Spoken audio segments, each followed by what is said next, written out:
Welcome back, everybody. Today we're doing something a little different. Yeah. We're going to be doing a deep dive into some prayers that were used by the Hermetic Order of the Golden Dawn. Okay. So this magical order that was really popular in the late 19th and early 20th centuries. I see. And what's so cool about these prayers is that they're directed to the elementals, Oh, wow. those spirits that are associated with the four classical elements: earth, air, fire, and water. Okay. Yeah. So It's a really fascinating blend of these really ancient traditions with these really elaborate rituals, all kind of focused on connecting with and harnessing the power of these elemental forces. yeah, it's really interesting because these prayers that they were using, they actually have roots stretching back even further. Oh, Like we see them pop up in text, like the Comte Gabalis and Grimorum Verum. wow. So it really speaks to this long-standing fascination that humans have had with trying to understand and connect with these fundamental forces of nature. That's a great point. And it wasn't just like they were, just saying these prayers. Right. They were really infused with Right. with a lot of powerful symbolism and evocative language. Yeah. Golden Dawn with their blend of Kabbalah and alchemy and Egyptian mythology and tarot. Yeah. They really created almost like a verbal portal to these elemental realms. Exactly. Like take, for example, the prayer to the gnomes, the spirits of the earth. Okay. It's not just about asking for a favor. Mm. It's about acknowledging this hidden power that the earth has. Right. The forces that shape really the foundation of our existence. And there's that striking line in there, "Thou whose name shaketh the arches of the world." Yeah. It's like they're trying to capture the raw, untamed energy of the earth itself. It is. It's incredibly powerful imagery. Yeah. And then alongside this awe-inspiring depiction of power, there's also this plea for the expansion of the heart and mind. Oh, interesting. So it suggests that connecting with the earth isn't just about tapping into its strength, but it's also about seeking its wisdom and stability for personal growth. It's like they're saying true strength comes from grounding yourself in something much larger than yourself. Exactly. Something as ancient and as enduring as the earth itself. Precisely. Yeah. Now, if we shift our attention to the sylphs, the spirits of air, Oh, okay. we see a completely different energy at play here. Oh, how so? Their prayer really emphasizes this dynamic nature. Mm. The breath of life and the ever-changing winds.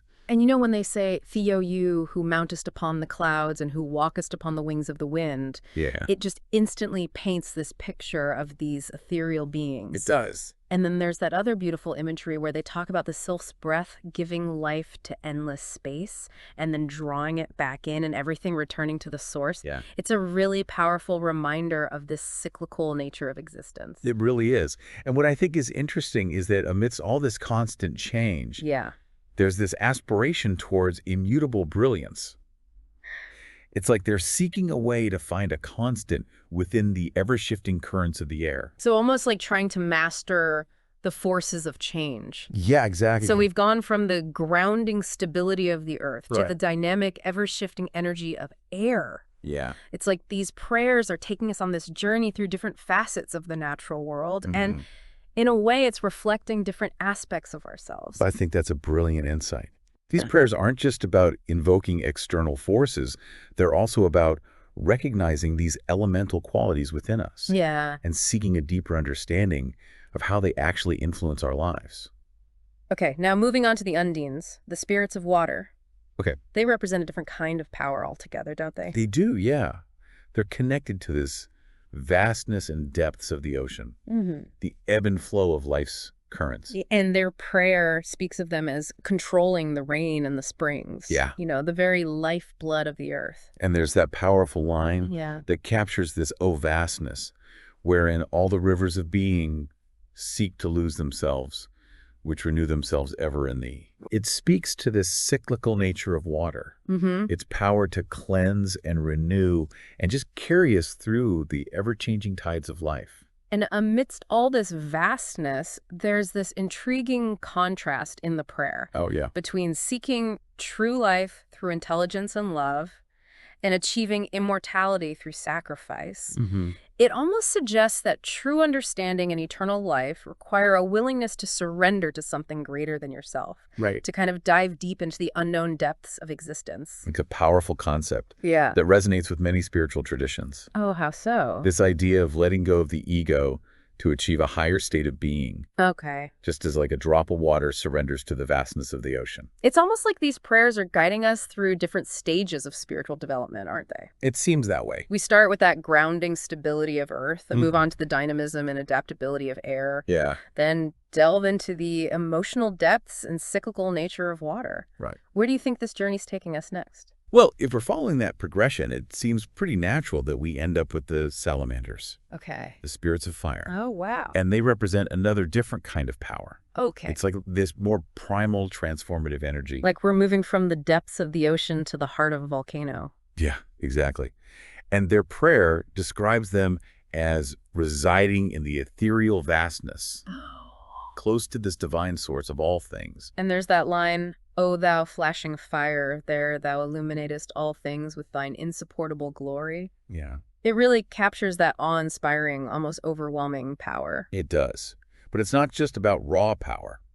What else? You notice how the prayer also mentions the ceaseless streams of splendor Right. that flow from this divine fire and nourish the infinite spirit. Okay. So it suggests this whole hierarchy of beings, Hmm. with the salamanders kind of occupying this unique place close to the source of creation. It's almost like they're a conduit between the divine and the material world, Exactly. bringing that creative spark to life. And it's a really fascinating concept that ties into the idea of spiritual evolution or the pursuit of higher consciousness. Yeah. You can even see it as a metaphor for our own potential to access that divine spark within ourselves, Oh, I see. to ignite our passions and strive for something greater. It's like when we talk about having a fire in our belly, Right. that driving force that pushes us to create, to achieve, to leave our mark on the world. Exactly. The salamanders embody that energy in its purest form. They absolutely do.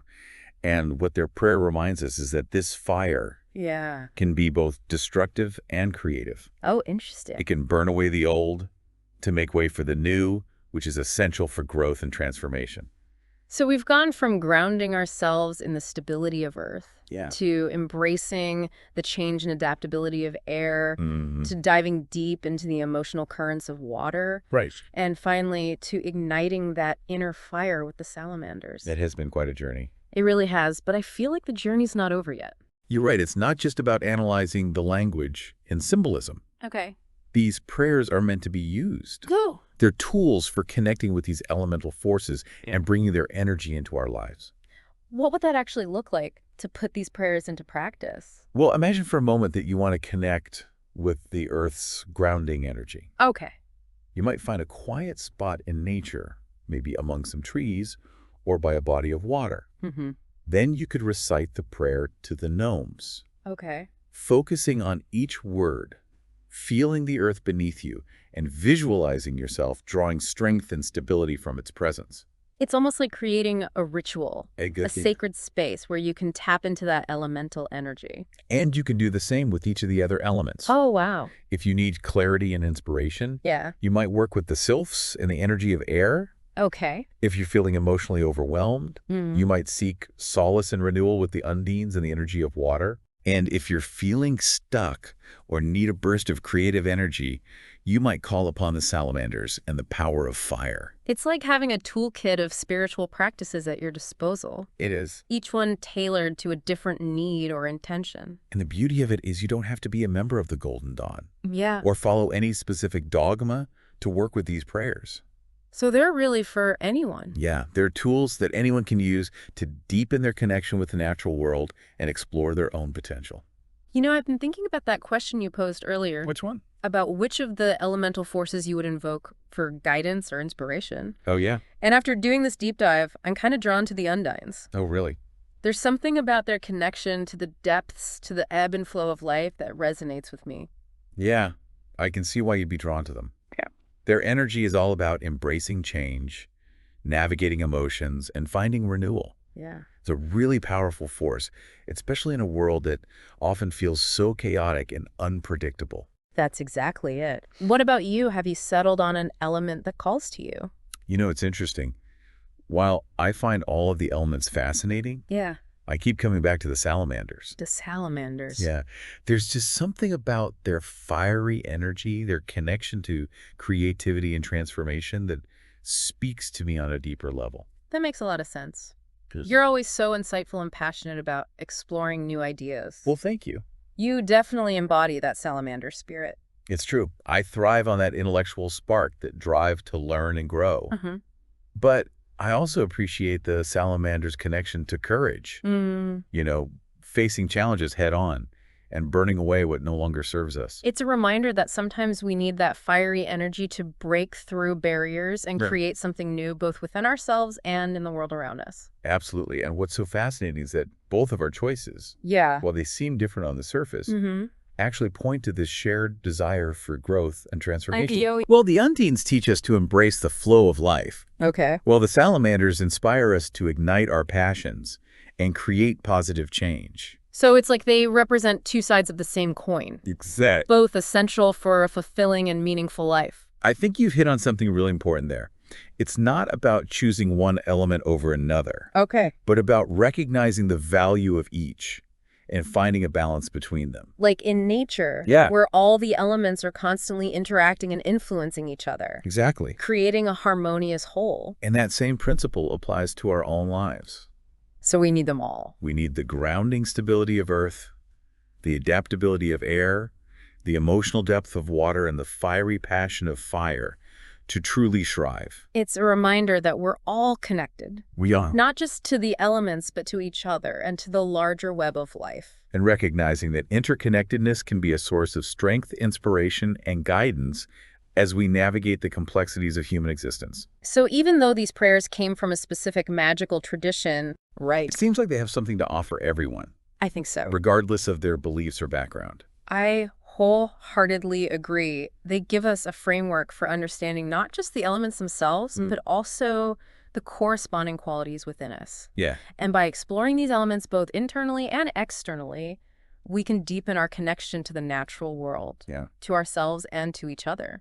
You know, it's amazing how these prayers can act as like a bridge between the ancient and the modern, Yeah. the magical and the mundane. You know, All right. they really invite us to see the world through this different lens, to recognize the power and beauty of these elemental forces that are always at play, even if we don't always consciously acknowledge them. And it reminds me that these prayers weren't just meant to be read or contemplated in isolation. Oh, right. For the Golden Dawn, they were actually integral parts of their rituals and magical practices. That's right. We've been so focused on like the words themselves. That it's easy to forget there's this whole world of ritual and ceremony surrounding them. Right. What would that have actually looked like in practice? Well, picture this. A dimly lit room, maybe adorned with symbols that represent each of the elements. Okay. And the practitioner, dressed in ceremonial robes, Okay. is standing within a circle carefully drawn to create this sacred space. Incense is filling the air, kind of enhancing the atmosphere. It sounds almost theatrical, It is. creating this sense of anticipation and reverence. Exactly. And then with very focused intention, Okay. the practitioner would recite one of these prayers, perhaps accompanied by specific gestures or movements, further amplifying that connection to the elemental force they were invoking. So it's like they're weaving together language, symbolism, and action to create this really immersive experience, this Yeah. way to step beyond the ordinary and connect with something larger than themselves. And it wasn't just about personal connection either. Through these rituals, they actually sought to harness the powers of each specific element, Oh, wow. maybe for healing, for protection, or even to try and manifest their desires. It's so fascinating how these practices blend like spirituality, psychology, and this belief in the power of human intention Yeah, to shape reality. it is. And while we may not all subscribe to those beliefs, I Right. think there's a valuable lesson here for everyone. Absolutely. You know, the Golden Dawn's elaborate rituals Yeah. remind us that we can create our own rituals, Oh, okay. our own sacred spaces to connect with the natural world and to explore our inner depths and cultivate the qualities we want to embody. So it's not about replicating exactly what they did, Right. more about finding our own ways to infuse our lives with that same sense of intentionality and reverence. Exactly. It could be as simple as creating a small altar in your home Okay. with objects that represent the elements, or spending time in nature, consciously connecting with the energy of the earth, the wind, the water, or the sun. Or even taking a few moments each day to just pause, breathe deeply, and feel that connection to our own bodies Yeah. and the world around us. Exactly. It's about finding those little ways to weave those moments of mindfulness and intention into our daily lives. Yeah. To remember that we're part of something larger than ourselves. It's been so enriching exploring these elemental prayers with you. It has. We've delved into their history and symbolism and practical applications, and even uncovered some personal insights along the way. I couldn't agree more. And as we wrap up our deep dive, I think it's important to emphasize that these prayers, while they come from a specific magical tradition, hold this really timeless wisdom that can benefit anyone who is seeking a deeper connection with the natural world and themselves. They offer this framework for understanding the elements, Right. not just as these external forces, but as reflections of the qualities within each of us. Exactly. The grounding stability of earth, the flowing adaptability of water, the intellectual curiosity of air, and the fiery passion of fire. It's like they're all parts of our own being that we can cultivate and explore. They are. So as you go about your day, dear listener, Yeah. we invite you to just take a moment to connect with the elements that surround you. Feel the solidity of the ground beneath your feet. Notice the movement of the air on your skin. Listen to the sound of the water and feel the warmth of the sun. And as you do that, Ask yourself, which element is really resonating with you the most in this moment? What qualities does it represent? And are there any that you might want to cultivate or explore further in your own life? let these ancient prayers and the wisdom of the elements be a source of inspiration and guidance as you continue on your own unique journey of self-discovery and connection. Until next time, keep seeking, keep exploring, and keep diving deep